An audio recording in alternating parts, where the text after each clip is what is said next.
O aroma intenso a piripiri e coentros frescos pairava no ar, uma promessa exótica que se misturava com a brisa salgada do Tejo. No coração de Lisboa, os estúdios do Chefe de Ouro, o mais prestigiado concurso de cozinha de Portugal, fervilhavam de atividade. As luzes brilhantes dos holofotes refletiam-se nas superfícies imaculadas de aço inoxidável, um cenário de modernidade e alta gastronomia que escondia, por vezes, preconceitos tão antigos quanto as pedras da calçada portuguesa. Seria este o palco onde o talento, por si só, bastaria? Amara Santos ajeitou o seu turbante de capulana colorida, sentindo o peso dos olhares enquanto caminhava para a sua bancada. Era uma mulher negra, de corpo volumoso e orgulhoso, e sabia que a sua presença ali, naquele templo da culinária frequentemente dominado por figuras ésguias e pálidas, era uma declaração por si só. Nos seus 30 e poucos anos, carregava a paixão pela cozinha da sua herança cabo-verdiana e a determinação forjada em anos a navegar águas onde a cor da sua pele e a forma do seu corpo pareciam para alguns temperos indesejados. Do outro lado da vasta cozinha, Ricardo Vasconcelos, o epítome do menino de ouro, branco, magro, cabelo louro impecavelmente penteado e um ar de quem nunca conhecera um não na vida, observava-a com um esgar mal disfarçado. Para ele, Amara era uma anomalia, uma nota dissonante na sinfonia da alta cozinha que ele acreditava reger por direito de nascença. Um flashback rápido, como o piscar de uma lâmina afiada, invadiu a mente de Amara. Anos antes, numa cozinha de um restaurante conceituado de Lisboa, um chefe de renome, de bigode farto e sotaque do norte, dissera-lhe com uma falsa bonomia que, apesar do seu jeitinho para a cozinha, ela não tinha a imagem para uma posição de maior destaque. A imagem. Como se o talento pudesse ser medido em tons de pele ou centímetros de cintura. A dor daquele momento transformara-se numa chama fria, uma resolução inabalável de provar que estavam errados. Todos eles. O chefe Rui Tavares, apresentador do Chefe de Ouro, anunciou o primeiro desafio com a sua habitual teatralidade. Reinterpretar um clássico português. Surpreendam-nos. Amara respirou fundo. O cheiro metálico da expectativa misturava-se agora com o aroma adocicado da sua própria ansiedade. Era hora de cozinhar. Era hora de lutar. Amara escolheu recriar um arroz de marisco. Nas suas mãos, o prato ganhava novas profundidades, com um toque de malagueta e gengibre a despertar os sabores tradicionais, um caldo rico e aveludado que contava histórias de mar e de terra. Trabalhava com uma concentração feroz, os seus movimentos precisos e econômicos, apesar da corpulência que tantos usavam para julgar. O turbante mantinha-se firme, uma coroa de resiliência, enquanto Ricardo Vasconcelos, na bancada oposta, preparava umas ameijoas à bulhão pato com uma afetação quase performática, os seus gestos calculados para a câmara. Amara mergulhava no seu próprio mundo. A cozinha era o seu refúgio e o seu campo de batalha. A avaliação começou. O painel de jurados era composto pela chefe Sofia Correia, conhecida pela sua abertura a novas abordagens e pela sua integridade, pelo temido chefe Vítor Magalhães, um purista da cozinha tradicional portuguesa, cuja rigidez escondia muitas vezes um conservadorismo menos nobre, e pelo chefe David Martins, uma figura mais neutra e analítica. O prato de Ricardo, tecnicamente irrepreensível, mas sem rasgo, recebeu elogios previsíveis do chefe Vítor pela execução exímia e respeito pela tradição. A chefe Sofia concordou com a técnica, mas notou uma certa falta de alma. Chegou a vez de Amara. Apresentou o seu arroz de marisco fumegante, a cor vibrante e o aroma de desafiar o ar-condicionado do estúdio. Chefe Amara, começou o chefe Vítor, o olhar a percorrer o prato com uma sobrancelha arqueada. Interessante, abordagem, um exuberante, talvez. O clássico pede uma certa contenção. Amara sentiu a familiar picada. Exuberante. Uma palavra que nos seus lábios soava a crítica, a eufemismo para algo demasiado diferente, demasiado ela. Chefe, respondeu Amara, a voz calma, mas firme.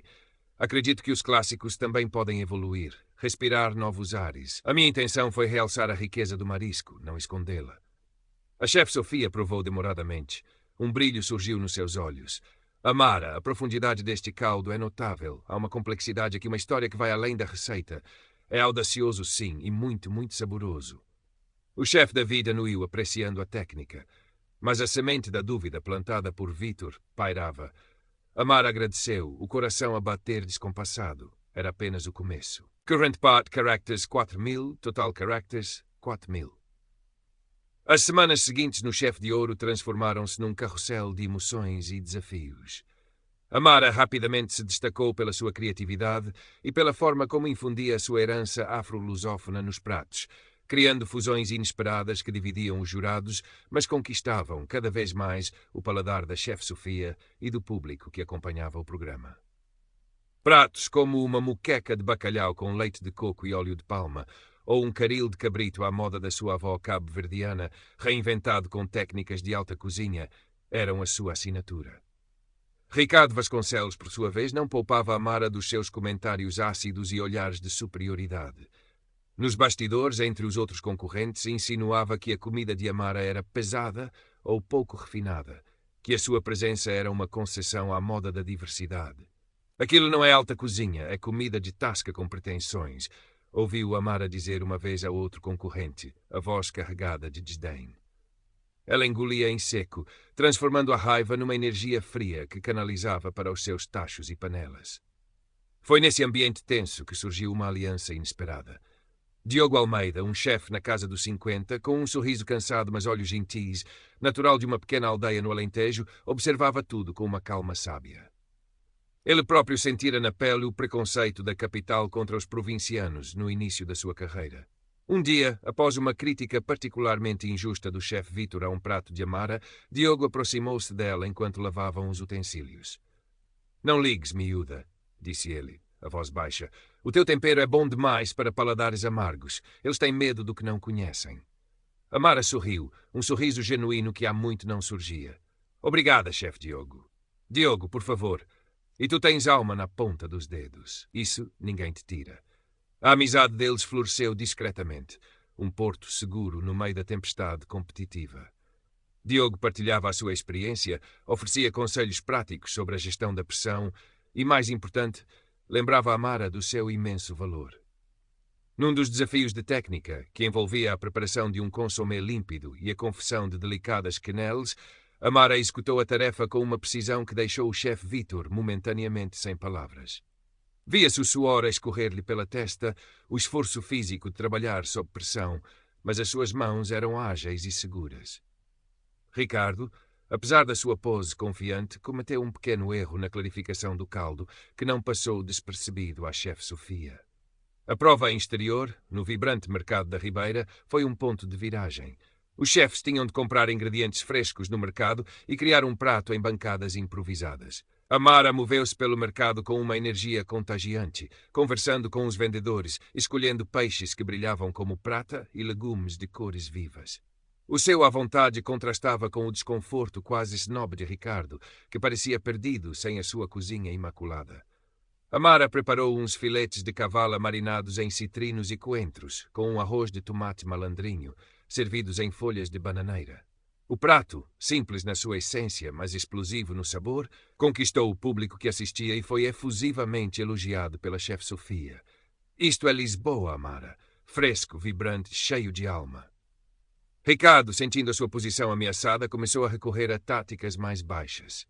Numa prova de sobremesas, onde Amara preparava um complexo mousse de maracujá com telha de gengibre, ele acidentalmente esbarrou na sua bancada, quase derrubando a delicada estrutura que ela montava. Amara conseguiu salvar a sobremesa no último segundo, o coração a mil, lançando a Ricardo um olhar que era uma mistura de fúria e desprezo. Ele apenas sorriu cinicamente. "Desajeitado, eu." O desafio seguinte, as raízes do sabor, pedia aos concorrentes que criassem um prato que contasse a sua história pessoal. Para Amara, era a oportunidade perfeita. Ela decidiu cozinhar uma cachupa rica, o prato emblemático de Cabo Verde, mas elevando-a com técnicas modernas, uma espuma de coentros e um crocante de milho. Enquanto cozinhava, partilhou com os jurados e com as câmaras as memórias da sua avó a prepará-la, falando da importância daquele prato como símbolo de comunidade e resiliência. A sua voz embargava-se por momentos, mas a paixão era evidente. O prato chegou à mesa dos jurados. A chefe Sofia provou e os seus olhos marejaram-se. "Amara", disse ela, a voz comovida, "isto não é apenas comida. É uma herança servida num prato. É poderoso." O chefe Vítor, no entanto, torceu o nariz. "Compreendo o valor sentimental, claro. Mas sejamos francos. Isto é um prato rústico. Saboroso, não nego. Mas onde está a sofisticação da alta cozinha?" Ricardo, que apresentara um foie gras com redução de vinho do Porto, tecnicamente perfeito, mas previsível, sorriu com superioridade. Amara endireitou-se. Chefe Vítor, com todo o respeito, a sofisticação para mim não reside em apagar as nossas raízes ou em mascarar os sabores autênticos com técnicas importadas. Reside em compreender a alma de um ingrediente, a história de um prato, e apresentá-lo com honestidade e excelência. A minha cachupa tem a sofisticação de séculos de tradição e o amor da minha família. Se isso não é alta cozinha, então talvez precisemos de redefinir o termo.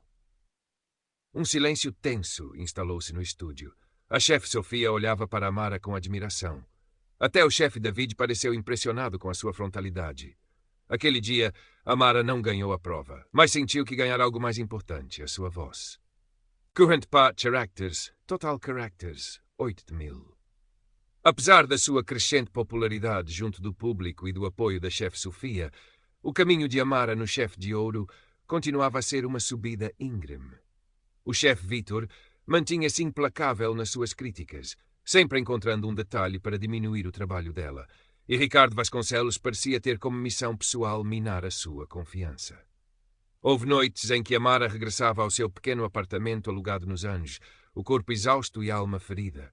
Olhava para o seu reflexo no espelho do quarto de banho, via as olheiras profundas, o cabelo rebelde que escapava do lenço depois de um dia de calor e estresse na cozinha. As palavras de Vítor ecoavam na sua mente, rústica, exuberante, falta de elegância. As insinuações de Ricardo sobre o seu peso, a sua origem.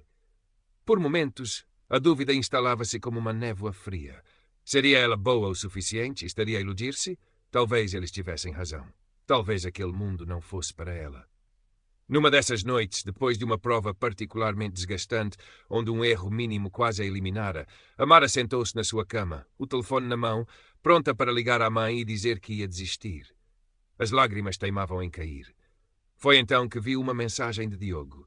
Era apenas uma fotografia de um pôr do sol magnífico sobre os campos alentejanos, com a legenda: "Até o sol precisa de descansar para voltar a brilhar. Força, miúda." Um pequeno sorriso triste brotou nos lábios de Amara. Diogo. Ele compreendia sem que ela precisasse de dizer nada.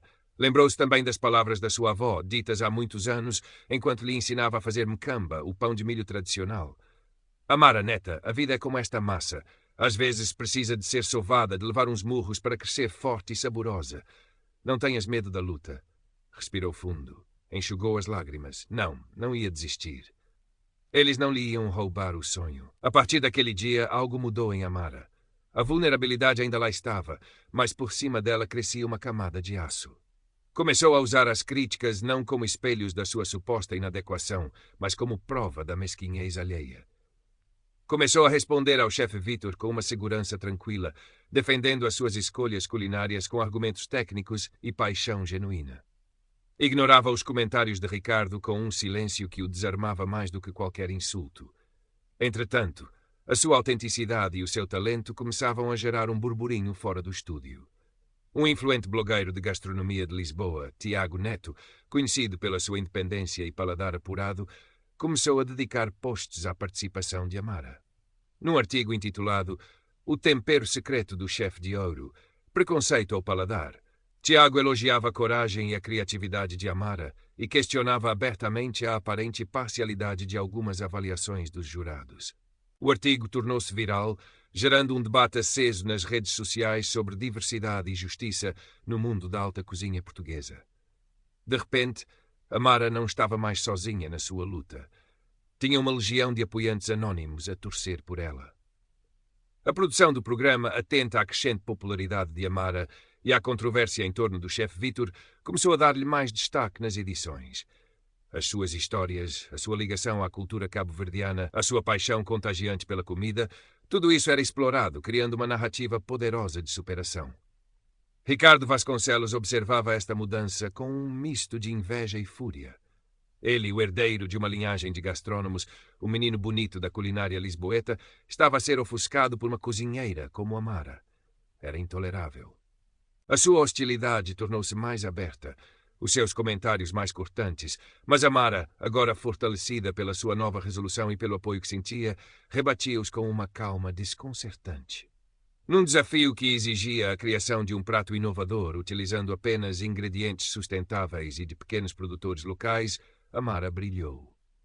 Apresentou um mar e horta sustentável, com cavala fumada por ela, legumes da época de uma quinta biológica dos arredores de Lisboa e uma emulsão de algas apanhadas na costa.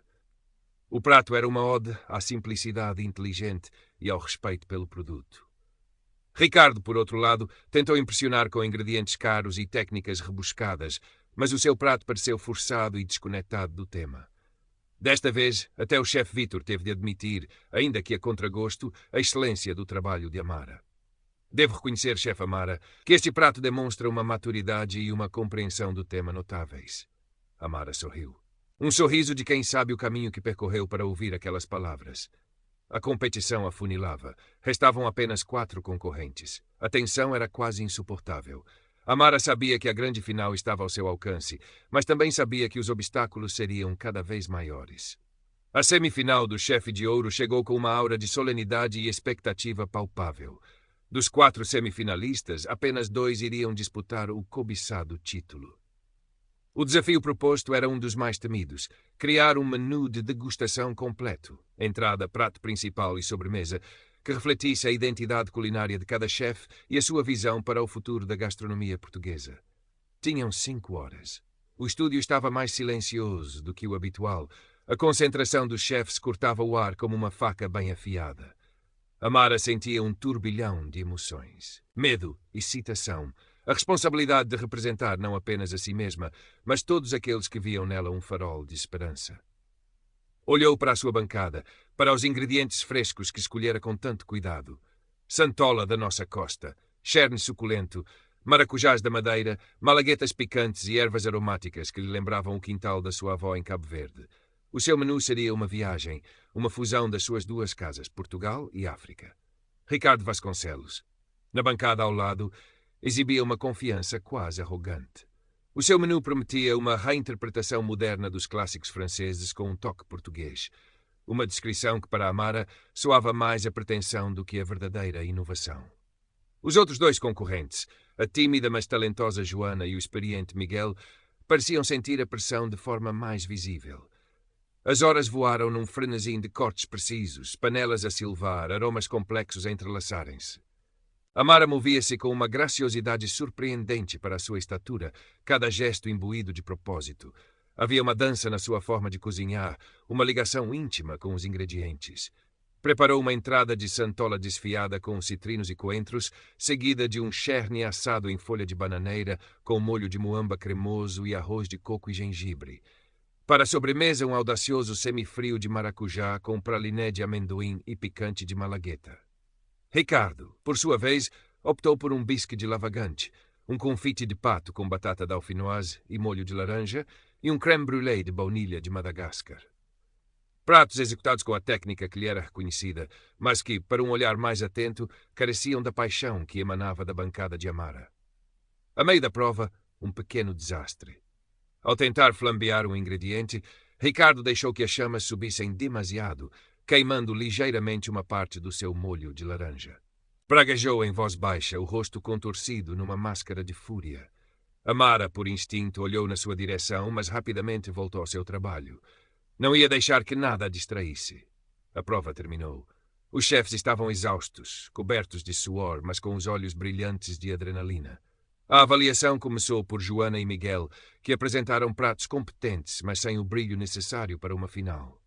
Chegou a vez de Ricardo. Apresentou os seus pratos com a habitual eloquência, tentando disfarçar o ligeiro amargor do molho de laranja queimado. O chefe Vítor, previsivelmente, elogiou a ambição e a complexidade técnica, minimizando a falha. A chefe Sofia, contudo, foi mais incisiva. Chefe Ricardo, a técnica é inegável, mas este molho está comprometido. E, de uma forma geral, sinto falta de uma assinatura mais pessoal, de algo que me surpreenda verdadeiramente. Ricardo engoliu em seco, o sorriso forçado a vacilar. Finalmente, Amara apresentou o seu menu com uma humildade orgulhosa, explicando a inspiração por detrás de cada prato, a ligação entre as suas raízes africanas e a sua vivência portuguesa. A chefe Sofia provou a entrada e fechou os olhos por um instante. Amara, isto é, uma explosão de frescura. A santola está perfeita, os citrinos equilibram na perfeição. uma delícia. O prato principal, o cherne com molho de muamba, causou um silêncio momentâneo na mesa dos jurados. O chefe Vítor olhava para o prato com uma expressão indecifrável. Foi o chefe David quem quebrou o gelo. A ousadia desta combinação é notável. O molho de muamba, tradicionalmente associado a carnes, funciona surpreendentemente bem com a delicadeza do cherne. É inesperado e muito bem conseguido. A chefe Sofia acrescentou: é uma fusão que faz todo o sentido, Amara. Respeita ambas as tradições, mas cria algo novo e excitante. É a tua voz no prato. Até o chefe Vítor, após provar cuidadosamente, teve de admitir: devo confessar que estava cético, mas o equilíbrio de sabores é interessante. A execução é precisa. A sobremesa, o semifrio de maracujá com toque picante, foi o golpe de mestre. Que final arrebatador, Amara! Exclamou a chefe Sofia. Doce, ácido, picante, crocante. Todas as sensações numa só colher. É a prova de que se pode ser elegante e surpreendente sem recorrer ao óbvio. A deliberação dos jurados foi tensa. Amara e Diogo trocaram um olhar cúmplice nos bastidores. Ela sentia que tinha dado tudo de si. Finalmente, o chefe Rui Tavares regressou com o envelope. Os dois chefes que passam à grande final do Chefe de Ouro são, pausa dramática, Amara Santos e Ricardo Vasconcelos. Um misto de alívio e euforia percorreu Amara. Conseguira. Estava na final. Olhou para Ricardo. Ele exibia um sorriso triunfante, como se a sua passagem fosse uma inevitabilidade. Mas Amara viu por um instante um brilho de algo mais nos seus olhos. Seria respeito ou apenas o cálculo frio de um adversário que subestimara? A grande final seria dali a uma semana. Uma semana para se preparar para a batalha culinária da sua vida. A semana que antecedeu a grande final do Chefe de Ouro foi um turbilhão para Amara. Dormia pouco, sonhava com ingredientes e técnicas, revia mentalmente cada passo dos pratos que idealizara para o derradeiro desafio. Criar um menu de degustação de autor em 5 pratos, que não só demonstrasse a sua mestria técnica, mas que contasse a sua história e a sua visão para a cozinha portuguesa contemporânea. Lisboa, lá fora, vivia o seu ritmo habitual, os elétricos amarelos a chiar nos carris, o cheiro a café e a maresia no ar. Mas para Amara, o mundo reduzira-se à sua pequena cozinha nos Anjos, transformada num laboratório de sabores, e aos corredores do estúdio, onde a tensão era quase palpável. Recebia inúmeras mensagens de apoio nas redes sociais, pessoas que se viam representadas na sua luta, que admiravam a sua coragem. O artigo do blogueiro Tiago Neto continuava a ser partilhado, alimentando o debate sobre a necessidade de mais diversidade e justiça no panorama gastronómico. Sentia o peso dessa expectativa, mas também uma força renovada. Não estava mais sozinha. Diogo foi um pilar. Ligava-lhe todos os dias, partilhava dicas, lembrava de respirar. Lembra-te, Amara, disse-lhe ele numa das conversas, cozinha com o coração. A técnica todos eles podem aprender, mas a alma, essa é tua. No dia da final, Amara acordou antes do nascer do sol. Fez os seus rituais matinais, uma meditação breve para acalmar os nervos, um pequeno almoço reforçado. Escolheu um dos seus turbantes mais vibrantes, um amarelo sol que contrastava com a sua jaleca branca imaculada. Sentia-se uma guerreira pronta para a batalha. O estúdio estava decorado a rigor, a atmosfera era de um grande evento. A audiência ao vivo era maior, incluindo figuras proeminentes da gastronomia portuguesa, jornalistas e, claro, as famílias dos finalistas. A mãe de Amara estava lá, os olhos brilhantes de orgulho e apreensão, acenando-lhe com um sorriso nervoso. Ricardo Vasconcelos entrou com a sua postura habitual de superioridade, mas Amara detectou um leve tremor nas suas mãos enquanto ele ajeitava os punhos da camisa. A pressão também o afetava, por mais que tentasse disfarçar. O chefe Rui Tavares anunciou o desafio final, a voz a ecoar pelo estúdio. 5 pratos, 6 horas. Que vença o melhor. Amara respirou fundo e começou. O seu menu era uma viagem pelas suas memórias e aspirações. Primeiro prato, Mar de Esperança. Um tártaro de lírio dos Açores, com ovas de truta e uma emulsão de coentros e lima, fresco, vibrante, a evocar o mar que ligava as suas duas pátrias. Segundo prato, Terra Fértil. Um creme aveludado de inhame com cogumelos selvagens salteados e um crocante de farinha de mandioca, um tributo aos sabores da terra de Cabo Verde. Terceiro prato, Fogo d'Alma. O seu já famoso cherne em folha de bananeira com molho de muamba, mas desta vez ainda mais apurado, o picante da malagueta a dançar na língua. Quarto prato, Herança Doce, um arroz doce cremoso com leite de coco e cardamomo, inspirado numa receita da sua avó, mas com um toque contemporâneo. Quinto prato, sonho de liberdade. Uma mousse de chocolate negro de São Tomé com centro líquido de maracujá e uma tuile de gengibre e pimenta rosa. Uma sobremesa complexa, audaciosa, que simbolizava sua jornada. Trabalhava com uma concentração quase transcendental. Cada gesto era preciso, cada decisão ponderada. Sentia os olhares dos jurados, das câmaras, do público, mas estava no seu elemento. A cozinha era o seu palco, os ingredientes a sua orquestra. Ricardo, por seu lado, apostava na opulência. Lagosta, caviar, trufas.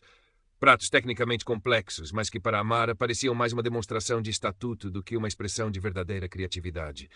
A certa altura, ele deixou cair uma pequena terrina, partindo-a. A sua frustração era visível. Amaldiçoou baixinho, o rosto vermelho. Amara continuou focada no seu trabalho, o seu ritmo constante e seguro. As 6 horas passaram num ápice. Mãos ao ar! Gritou o chefe Rui. Amara sentiu uma onda de exaustão e alívio. Olhou para os seus 5 pratos, alinhados na bancada, cada um uma peça do puzzle da sua vida. Sentiu uma pontada de orgulho. Independentemente do resultado, ela tinha dado tudo. A avaliação final começou. Prato a prato. Os jurados provavam em silêncio as suas expressões impenetráveis. A tensão era excruciante. Os pratos de Ricardo foram, como sempre, elogiados pela técnica, pelo chefe Vítor. Uma demonstração de classicismo e rigor, disse ele. A chefe Sofia e o chefe David, no entanto, apontaram uma certa previsibilidade e uma falta de coesão no menu como um todo. São pratos impressionantes individualmente, chefe Ricardo, comentou Sofia, mas não senti uma narrativa, uma história a uni-los. Então chegou a vez de Amara. O mar de esperança foi recebido com acenos de aprovação. Uma entrada sublime, fresca, elegante, disse David Martins. O terra fértil surpreendeu. Nunca pensei que o inhame pudesse ser tão sofisticado, admitiu Vítor, quase a contragosto. O fogo d'alma já era conhecido, mas Amara conseguira elevá-lo ainda mais. Este prato é a tua assinatura, Amara, disse Sofia, sorrindo. É paixão pura. O herança doce trouxe lágrimas aos olhos da mãe de Amara na audiência. É conforto, é tradição, é amor numa taça, murmurou a chefe Sofia. Finalmente o sonho de liberdade. Os jurados provaram. Houve um momento de silêncio. Foi então que Ricardo, talvez sentindo a maré a virar contra si, talvez por puro despeito, decidiu intervir, quebrando o protocolo. Com todo o respeito, chefe Sofia, chefe Vítor, chefe David, começou ele, a voz untuosa, mas com um tremor mal disfarçado. Admiro a persistência da chefe Amara. Mas sejamos honestos. Esta cozinha, com todo o seu exotismo, com estes sabores tão... Será isto verdadeiramente o futuro da gastronomia portuguesa? Será isto o que se espera de um chefe de ouro? Precisamos de requinte, de subtileza, de uma certa linhagem culinária. Não desta exuberância africana que mais parece comida de rua glorificada. O estúdio mergulhou num silêncio sepulcral. A afronta era brutal, o preconceito exposto em toda a sua crueza. A mãe de Amara levou a mão à boca, os olhos arregalados de choque. Diogo, na plateia, cerrou os punhos. O blogueiro Tiago Neto, presente na sala, apontou discretamente o seu telemóvel para gravar a cena. Amara sentiu o sangue a fugir-lhe do rosto, depois a subir numa onda de fúria gelada. Olhou para Ricardo, que a encarava com um sorriso trocista. Olhou para o chefe Vítor, que desviava o olhar, subitamente muito interessado nas suas unhas. Olhou para a chefe Sofia, cujo rosto era uma máscara de indignação. Respirou fundo. 1, 2 vezes. Lembrou-se da sua avó, da sua mãe, de Diogo, de todos os que acreditavam nela. Lembrou-se de todas as vezes que fora diminuída, julgada, preterida, e soube o que tinha de fazer. Amara endireitou os ombros. O seu turbante amarelo-sol parecia irradiar uma luz própria sob os holofotes. A sua voz, quando falou, não tremeu. Era calma, clara, mas carregada de uma força que silenciou qualquer murmúrio no estúdio. Chefe Ricardo, começou ela, o olhar fixo no dele, sem vacilar. Agradeço a sua preocupação com o futuro da gastronomia portuguesa. E já que decidiu partilhar as suas opiniões de forma tão franca, permita-me que eu também seja franca. Fez uma pausa, deixando que o peso das suas palavras pairasse no ar. Ricardo ainda sorria, mas o sorriso parecia agora congelado, artificial. A minha exuberância africana, como o chefe tão delicadamente lhe chama, continuou Amara, é a minha história. É a história de um povo que atravessou oceanos, que misturou culturas, que criou beleza e sabor a partir da resiliência. Os meus sabores fortes são o eco das especiarias que navegaram em caravelas, são o calor do sol que amadureceu os frutos que uso, são a alma de uma terra que também faz parte da identidade de Portugal, quer queira, quer não. O chefe Vítor pigarreou, desconfortável. Chefe Amara, talvez não seja o momento para... Pelo contrário, chefe Vítor interrompeu Amara sem desviar o olhar de Ricardo, mas incluindo agora o jurado no seu discurso. Este é precisamente o momento. O momento de questionar o que significa requinte e subtileza. Será que requinte é apagar as nossas origens para caber num molde pré-definido por outros? Será que subtileza é ter medo de sabores autênticos, de pratos que contam uma verdade inconveniente para alguns? Virou-se ligeiramente, abrangendo todo o painel de jurados e, por extensão, a audiência. A minha comida, chefe Ricardo, não é comida de rua glorificada. É a minha herança, servida com a técnica que aprendi nas melhores escolas, com o respeito que tenho por cada ingrediente, com a paixão que me move. Se a sua linhagem culinária o impede de ver valor nisto, então lamento informar, mas a sua linhagem é pobre. Pobre de espírito, pobre de paladar, pobre de humanidade. O queixo de Ricardo caiu. A cor fugiu-lhe do rosto, deixando-o pálido como cera. Tentou balbuciar algo, mas nenhuma palavra saiu. O talento, chefe Ricardo, chefe Vítor, prosseguiu Amara, a voz a ganhar uma nova intensidade. Não tem cor, não tem tamanho, não tem gênero, não se mede em centímetros de cintura nem em tons de pele. Mede-se na capacidade de criar, de inovar. Mede-se na coragem de ser autêntico, mesmo quando o mundo nos diz que não nos encaixamos. Eu vim para o chefe de ouro para cozinhar com o coração, para partilhar a minha alma nos pratos que crio. E foi exatamente isso que fiz. Um silêncio profundo instalou-se. Ninguém ousava respirar. A chefe Sofia tinha os olhos rasos de lágrimas, mas desta vez eram lágrimas de admiração. Assentiu lentamente, um sorriso a brotar nos seus lábios. O chefe David olhava para Amara com um respeito renovado. Até o chefe Vítor parecia abalado, talvez pela primeira vez confrontado com a crueza do preconceito que tantas vezes tolerara ou perpetuara. O apresentador, chefe Rui Tavares, visivelmente afetado, tentou retomar o controlo. Bem, palavras fortes, chefe Amara. Jurados, tem algum comentário final antes da vossa deliberação? A chefe Sofia tomou a palavra. Amara, disse ela, a voz embargada. Obrigada. Obrigada pela sua comida extraordinária e obrigada pela sua coragem. Hoje não aprendemos apenas sobre gastronomia, aprendemos sobre dignidade. A deliberação dos jurados que se seguiu pareceu uma eternidade, mas também uma formalidade. O discurso de Amara, a sua defesa apaixonada da sua identidade e da sua arte, tinha sido mais eloquente do que qualquer prato. O veredicto moral já fora dado. Quando regressaram, a expressão nos seus rostos era solene. Chefe Rui Tavares abriu o envelope. Após uma prova final de extraordinário talento e de momentos inesquecíveis, o grande vencedor do chefe de ouro é... O suspense era quase físico. Amara segurou a respiração. Ao seu lado, Ricardo estava imóvel, o olhar vazio. Amara Santos! O estúdio explodiu em aplausos. Confetes dourados choveram do teto. Amara sentiu as pernas fraquejarem. Lágrimas, desta vez de pura alegria e alívio, escorreram livremente pelo seu rosto enquanto o seu nome ecoava. A sua mãe correu para abraçá-la, soluçando de felicidade. Diogo juntou-se ao abraço, os olhos a brilhar. Conseguiste, miúda! Conseguiste! Amara olhou em volta, para os rostos sorridentes, para as luzes, para o sonho que se tornara realidade. Tinha vencido. Não apenas um concurso de cozinha. Tinha vencido o preconceito, a dúvida, o medo. Tinha encontrado a sua voz. E essa, percebeu ela, era a maior vitória de todas. Ricardo Vasconcelos permaneceu parado por um momento. Depois virou costas e saiu do palco, a cabeça baixa, engolido pela escuridão dos bastidores. O seu reinado de privilégio terminara ali, sob as luzes que agora celebravam o talento e a alma de Amara. O chefe Vítor aplaudia protocolarmente, o rosto uma máscara impenetrável, mas talvez, só talvez, uma semente de reflexão tivesse sido plantada. No seu discurso de vitória, com a voz ainda embargada pela emoção e o pesado troféu do chefe de ouro nas mãos, Amara irradiou uma serenidade luminosa. O seu turbante amarelo-sol parecia uma coroa. Não sei bem o que dizer. Começou, um sorriso tímido a transformar-se num rasgado. Primeiro quero agradecer. Agradecer à minha mãe, aqui presente, que me ensinou que a cozinha é um ato de amor. À minha avó, que está a olhar por mim e cujas receitas são o meu maior tesouro. Ao chefe Diogo, um amigo e mentor incrível, que nunca me deixou duvidar. Os seus olhos encontraram os de Diogo na plateia, que lhe acenou comovido.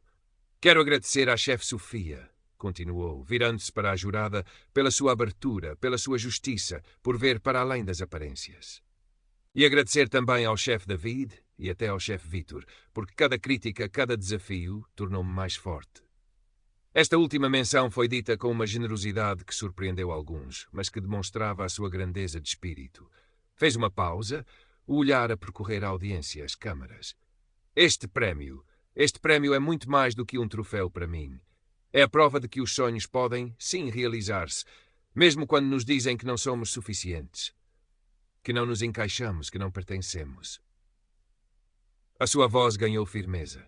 Eu sou uma mulher negra. Eu sou uma mulher com curvas. Eu sou filha de imigrantes. E sou uma chefe de cozinha. Todas estas partes de mim estão presentes nos meus pratos. A minha comida tem o tempero da minha pele, tem a forma do meu corpo, tem a história dos meus antepassados. E hoje aqui provamos que esta comida, esta história, tem valor, tem excelência. Merece ser celebrada. Os aplausos ecoaram novamente, mais fortes desta vez. Muitos na audiência tinham os olhos marejados. Dedico este prémio, disse Amara, a voz a embargar-se de novo, mas desta vez com uma força tranquila, a todos os jovens, a todas as pessoas que alguma vez se sentiram diferentes. A todos os que foram julgados pela sua aparência, pela sua origem, pelo seu sotaque. A todos os que lutam para que o seu talento seja reconhecido num mundo que tantas vezes prefere o conforto dos seus próprios preconceitos. Não deixem que ninguém vos diga quem vocês podem ou não podem ser. A vossa voz importa. A vossa história importa. O vosso sabor é único e indispensável. Concluiu com um sorriso radiante.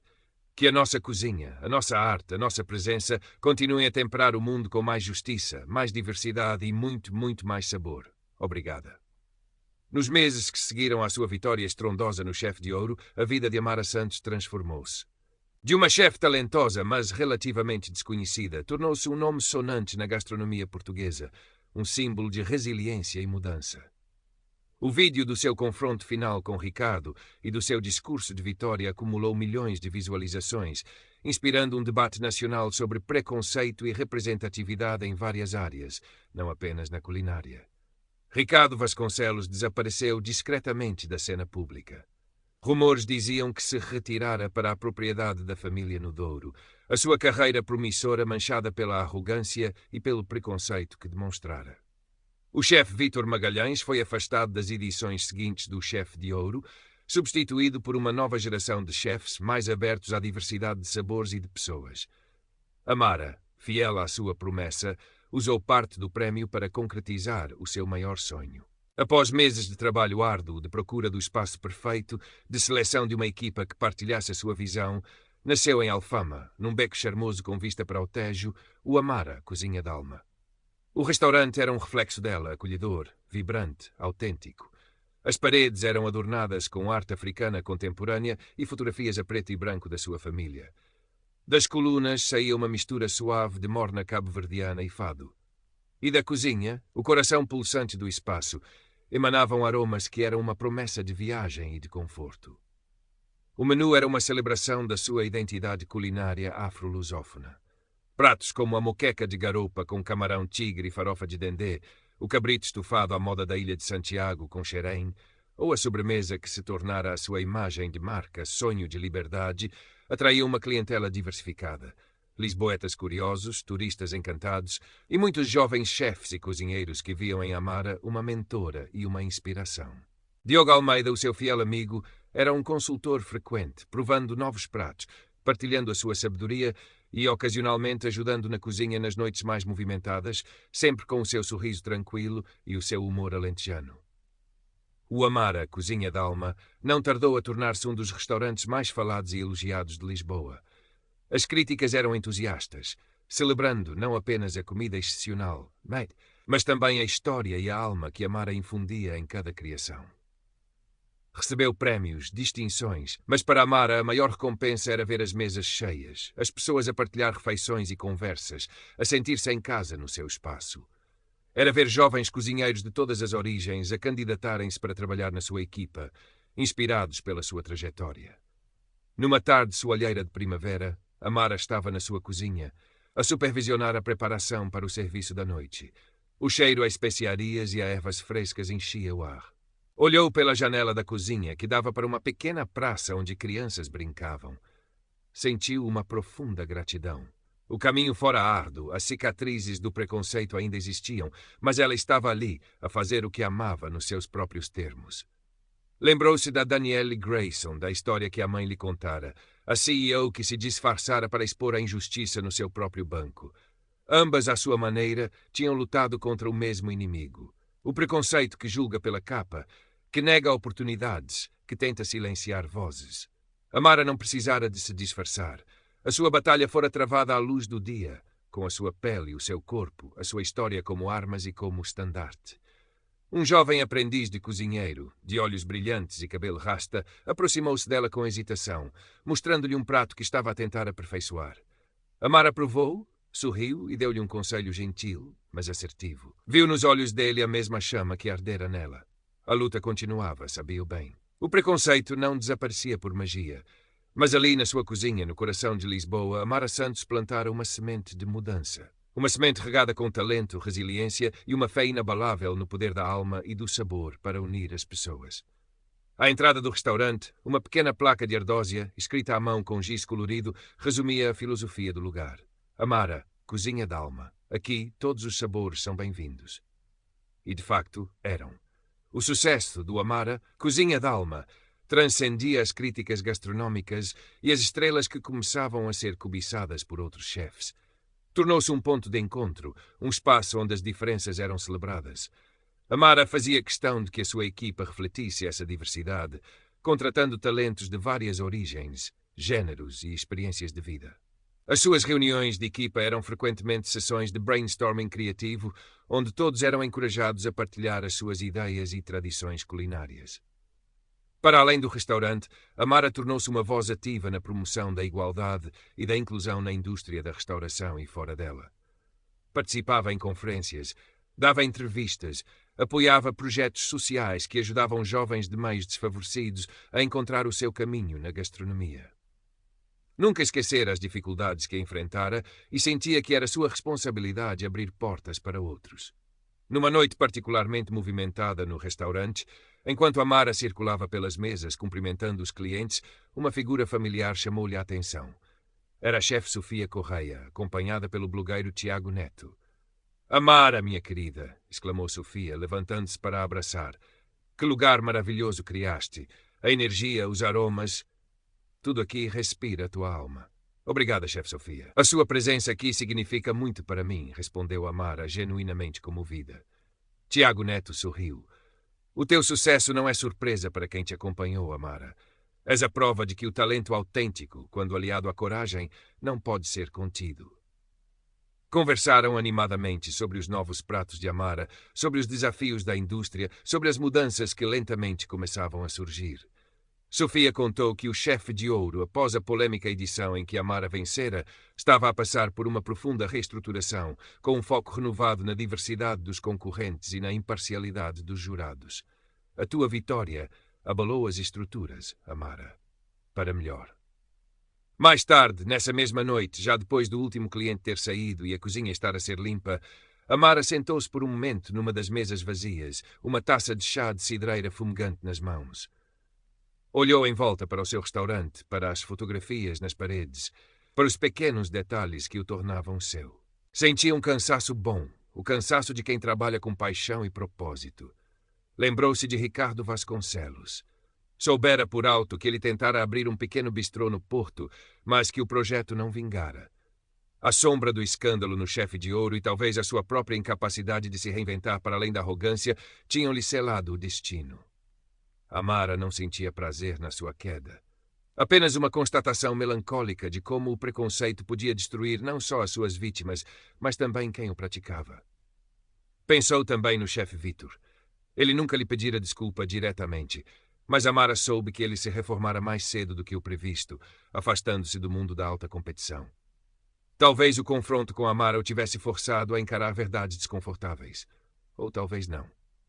Algumas pessoas, Amara aprendera, preferiam agarrar-se aos seus velhos preconceitos como um colete salva-vidas furado.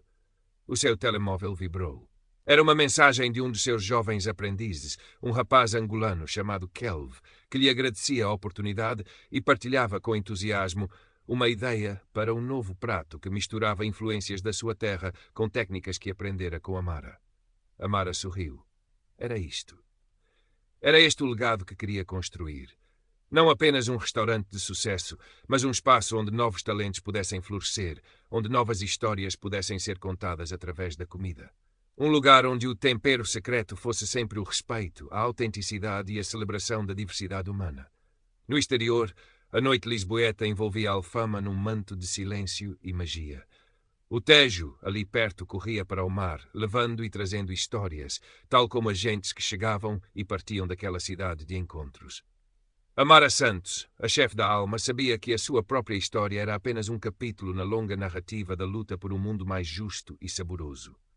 Mas era um capítulo que ela escrevera com as suas próprias mãos, com a coragem do seu coração e com o fogo inextinguível da sua paixão. E isso, pensou ela, enquanto apagava as luzes do Amara, cozinha de alma, já era uma vitória que valia a pena saborear todos os dias. A batalha contra o preconceito era contínua, mas cada prato servido com amor, cada talento reconhecido, cada porta aberta à diversidade era um passo em frente. E Amara estava determinada a continuar a caminhar, temperando o mundo com a sua singular e poderosa cozinha d'alma. Os anos passaram. O Amara Cozinha d'Alma consolidou-se como uma instituição em Lisboa, um farol de excelência culinária e de inclusão. Amara, com a sua energia contagiante e a sua generosidade de espírito, tornou-se uma figura ainda mais respeitada e acarinhada, não só em Portugal, mas também internacionalmente. Publicou livros de receitas que eram mais do que simples compilações de pratos. Eram narrativas de vida, de cultura, de resistência. Participou em documentários, deu palestras inspiradoras e nunca se cansou de usar a sua plataforma para defender as causas em que acreditava. Diogo Almeida continuava a ser o seu amigo e conselheiro, agora com os cabelos completamente brancos, mas com o mesmo brilho jovem nos olhos sempre que provava uma nova criação de Amara. Muitos dos jovens talentos que ela formara na sua cozinha tinham seguido os seus próprios caminhos, abrindo restaurantes, ganhando prémios e levando consigo a filosofia de Amara de uma cozinha com alma e com propósito.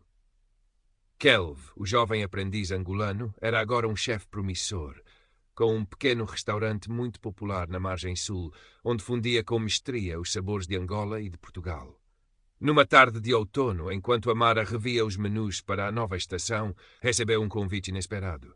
Era da produção do Chefe de Ouro. Convidavam-na para ser uma das juradas permanentes da nova temporada do programa. Hesitou por um momento. Voltar àquele palco, agora noutra posição, seria fechar um ciclo. Mas também seria uma oportunidade imensa de influenciar positivamente uma nova geração de chefes, de garantir que os erros do passado não se repetiriam. Aceitou. No primeiro dia de gravações, ao sentar-se na cadeira dos jurados, ao lado de uma chefe Sofia Correia visivelmente orgulhosa e de um novo chefe jovem e inovador que substituíra o antigo lugar de David Martins, Amara sentiu um arrepio. Olhou para os concorrentes alinhados à sua frente, um grupo diversificado de homens e mulheres de várias idades, origens e etnias, os rostos tensos de expectativa e esperança. Viu neles o reflexo da sua própria jornada. Durante as avaliações, Amara era exigente, mas justa. Procurava a técnica, a criatividade, o sabor, mas acima de tudo procurava a alma nos pratos. Encorajava os concorrentes a serem autênticos, a contarem as suas histórias, a não terem medo de arriscar. As suas palavras eram ponderadas, os seus conselhos construtivos. Tornou-se rapidamente a jurada favorita do público e dos próprios concorrentes, pela sua empatia e pela sua sabedoria. Num dos episódios, um jovem concorrente, vindo de uma pequena aldeia piscatória, apresentou um prato muito simples, mas carregado de sabor e de história familiar. Alguns dos outros jurados hesitaram, questionando a sua simplicidade para o nível da competição. Amara interveio. Colegas, disse ela, às vezes a maior sofisticação reside na simplicidade honesta. Este prato não precisa de artifícios. Ele fala por si, conta uma história de mar, de família, de tradição. E falo com uma clareza e um sabor que muitos pratos mais complexos não conseguem alcançar. Para mim, isto é alta cozinha. O jovem concorrente olhou para ela com lágrimas nos olhos. Naquele momento, Amara soube que estava exatamente onde deveria estar. A sua presença no Chefe de Ouro ajudou a consolidar a transformação do programa e teve um impacto profundo na forma como a gastronomia era percebida em Portugal. Já não se tratava apenas de técnica francesa ou de ingredientes da moda. Tratava-se de autenticidade, de diversidade, de histórias contadas através da comida. Numa noite tranquila, após mais uma gravação, Amara regressou ao seu restaurante. Sentou-se à sua mesa habitual, perto da janela com vista para o Tejo. Pediu um chá e ficou a observar o movimento suave das águas. Pensou em Danielle Grayson, a CEO que desafiara o sistema por dentro. Amara fizera o mesmo, à sua maneira. Talvez não tivesse o poder económico de uma CEO para mudar políticas de um dia para o outro, mas descobrira que tinha outro tipo de poder. O poder da sua voz, da sua arte, da sua história. O poder de inspirar, de validar, de abrir caminho. O seu telemóvel tocou. Minha filha, disse a voz quente do outro lado, vi-te hoje no programa. Estavas tão linda, tão sábia. A tua avó estaria tão orgulhosa de ti. Amara sorriu. Obrigada, mãe. Eu também estou orgulhosa do caminho que fizemos. Desligou o telefone e continuou a olhar para o rio. O preconceito, sabia ela, era uma maré persistente, que teimava em voltar. Mas também sabia que com cada ato de coragem, com cada voz que se erguia, com cada prato servido com alma, construíam-se diques mais fortes. E a maré da esperança, da justiça e do sabor autêntico, essa sim, era imparável. E ela, Amara Santos, chefe da alma, estava orgulhosa de ser uma das suas correntes mais fortes.